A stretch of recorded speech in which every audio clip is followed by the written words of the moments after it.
Choisir minutieusement une BD sur les étagères et laisser le temps filer en parcourant les cases, un geste répété inlassablement depuis 30 ans par les passionnés de BD qui se pressent chez Bruxelles.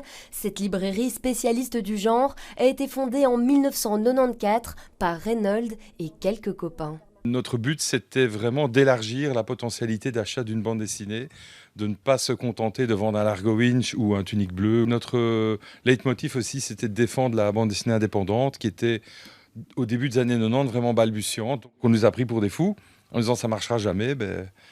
30 ans plus tard, on est toujours là. Une survie réussie, non sans adaptation, face à l'essor de la vente en ligne et à un piétonnier qui lui a fait perdre 30% de sa clientèle. On a développé une partie de la boutique dans un univers qui touche le livre, qui n'est pas de la bande dessinée, mais qui est un univers graphique aussi, c'est l'univers d'Harry Potter. Des affiches aux accessoires Harry Potter, l'élargissement séduit. On regarde tout simplement ici ce qu'il y a comme collection et on découvre ce qu'on ne trouve pas ailleurs.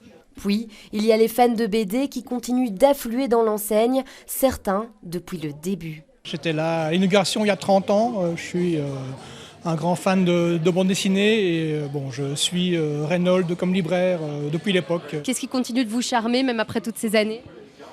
C'est la diversité de ce qu'il propose et d'avoir les conseils de Reynolds aussi. Diversité et conseils pour faire la différence, mais aussi organisation de dédicaces, l'occasion pour auteurs et libraires de s'offrir un soutien mutuel. C'est certainement important, c'est même crucial parce que je crois que les libraires font un travail incroyable de promotion de notre travail. Donc dans la chaîne du livre, ils ont un rôle absolument crucial. Et en plus, étant plus jeune, je venais régulièrement à ces librairies. Même après 30 ans d'existence, avec 25 000 titres différents, Bruxelles continue de faire rêver les amateurs de BD.